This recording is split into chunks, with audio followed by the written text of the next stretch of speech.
So this is an example video where we're going to find the area between two curves, but we're going to have to integrate with respect to y. So I've got two examples here where we have to find the area between the curves. You can see that the functions are kind of like written in terms of y. Now, I explained the idea behind this in my lesson video.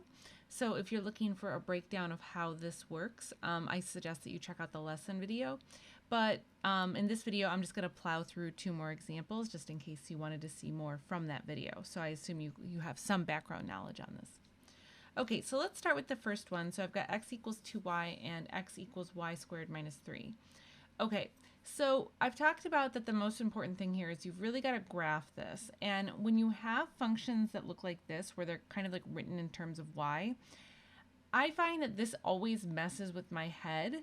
So the first thing I do is I just consider the opposite functions of, so I flip the x and the y coordinates for a second, because I can look at these and I can say, oh, I know what these graphs look like. And oops, this should be just y, not y squared, my bad. Okay, so what do these graphs look like? Well, 2x is just the line, and then y equals x squared minus 3 is the parabola, and it's opening upwards and move down 3 spots. So these are what the graphs would look like if we were written in terms of x. So in terms of y, it's going to look very similar. I'm just going to kind of like flip them to the side. Now, if you're getting, nervous about like what is this actually going to look like, if you're worried that you're not going to draw it quite right. So when I graphed this out, so you can actually see for x equals 2y, I actually plugged in a few points. So I plugged in y equals 1, so then x equals 2. Y equals 0, so x equals 0. So that was enough to get me a pretty decent line. And then the other one, I felt like I could just kind of, approximate what it looks like. So I've got a pretty good illustration to go on now.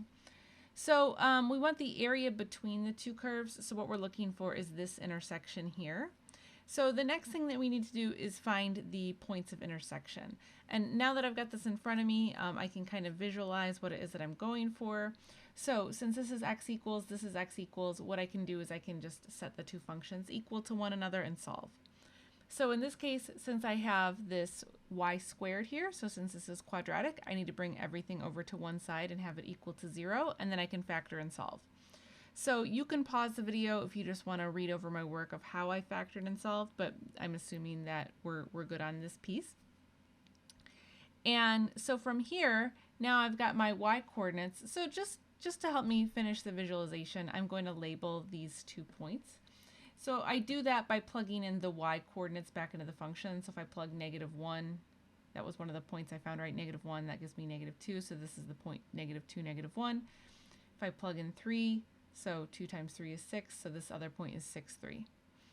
Okay, so now I've got everything that I need. And so we talked about in the other video, so when you set up your integral and you're doing it in terms of y, as we are here, you're always going to take the rightmost function minus the leftmost function. So this function here is more on the right, this function here is more on the left. So we're all good to go. So I can go ahead and set this up. And then I'm also going to use the lowest to the highest y values for my limits of integration, as you see here. Cool. So now I don't really need this graph anymore. I can just go ahead and integrate this bad boy. So I can go ahead and just simplify the integral, collect my like terms, which I didn't really have any in this case, and then I can go ahead and integrate. So my integration is shown here, and then I can plug in my limits of integration. So this is the stuff that you should be able to do on your own. So I kind of just breeze over this. So I've got all my work shown here. So my final answer came out to be 32/3. If you didn't get that, I've got all my work here, so you can pause the video and just check your work against mine. But that's going to be the idea behind this. Okay, so now we're going to move on to example B. So, all right, this example with the way that it's written, I don't love how it's written. So what I want to do is I want to have this with, I like having this so that it's like one variable is in terms of another. So what I mean by that is I want this to say x equals, because now this is like a function written in terms of y. It just makes it like easier for me to visualize. So what I recommend now is that you pause the video here and you do your best to graph these two things. So I know it can be a struggle but this is really important. You'll get more out of this video if you pause and you try on your own and then hit play. Okay, so to graph these, so once again, so I'm just gonna flip the variables for a second just so I can kind of visualize this. So these are both parabolas that would technically open upside down if these were written in terms of x. The one thing that I want to state is that for x to the fourth, this is going to actually have like a flatter base when I draw it. So when I draw these now, I just want to have these opening in, instead of opening in the downward position, I want to have these open in the leftward position. So the way that this is going to look is something like this. So notice with the way that I've drawn 1 minus y to the fourth, this has like a flatter base than the 4 minus y squared. So that's kind of like the difference. They're kind of the same shape, but just one has like a flatter base. So this is a pretty good approximation of like what's going on here. So the other thing I want to point out here, I just want to remind you, so this problem said that x has to be greater than 0. So we're specifically just interested in this piece over here, okay? And so we're going to want to remember that we want x greater than or equal to 0 as we're going through this. Okay, so the next thing is I need to find my points of intersection. And since I've written these two functions now in this form, that makes it much easier to find the points of intersection because I can just set the two functions equal to one another. So I've got 4y squared equals 1 minus y to the fourth. And so I can go ahead and just bring everything over to one side. And so the thing I want to point out here is, so this is y to the fourth, this is y squared. This is going to be an equation that acts quadratic. So I can still factor it, but instead of factoring now in terms of y, I'll just factor everything in terms of y squared. So this will factor then y squared minus 3 and y squared minus 1. And so then I'll have y is going to be equal to plus or minus the square root of 3, and y is equal to plus or minus 1.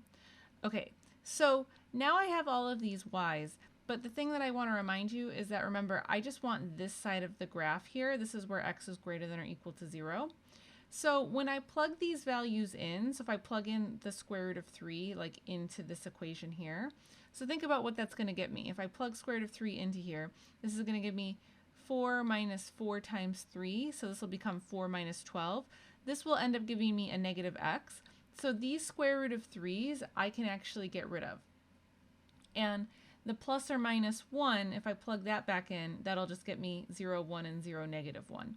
So those are fine, right? That falls within the condition, but these other two I can just discard. So sometimes that'll happen with these types of problems. Okay, so now I'm ready to go. I can see which function's on the left, on the right. I know my limits of integration. So now I can just set everything up with this function is the one more on the right, so that's the 4 minus the 4y squared, and then this one's more on the left, 1 minus y to the fourth, and then my limits of integration are going to go from negative 1 to 1. So y values, we're integrating with respect to y, so the lowest y to the highest y. Okay, and from here, now this is just, collect your like terms, integrate as usual. So I would say pause the video here, and you can definitely finish this on your own just to make sure your integration skills are, doing good. So I can go ahead and collect my like terms as you see here, and then I can integrate, and I can just plug in my limits of integration. And so ultimately this came out to 56 over 15 for me. So I've got all my work up here. You can pause the video to check your work against mine if you didn't get that. And okay, so that was 2 examples. So hopefully that was helpful for you. Consider hitting the like button if you found this helpful. It's always great to get that kind of feedback from you guys. And if you want to see other problems, you can always, leave me a comment. And I'm going to leave it at that, guys. I'll catch you in the next video.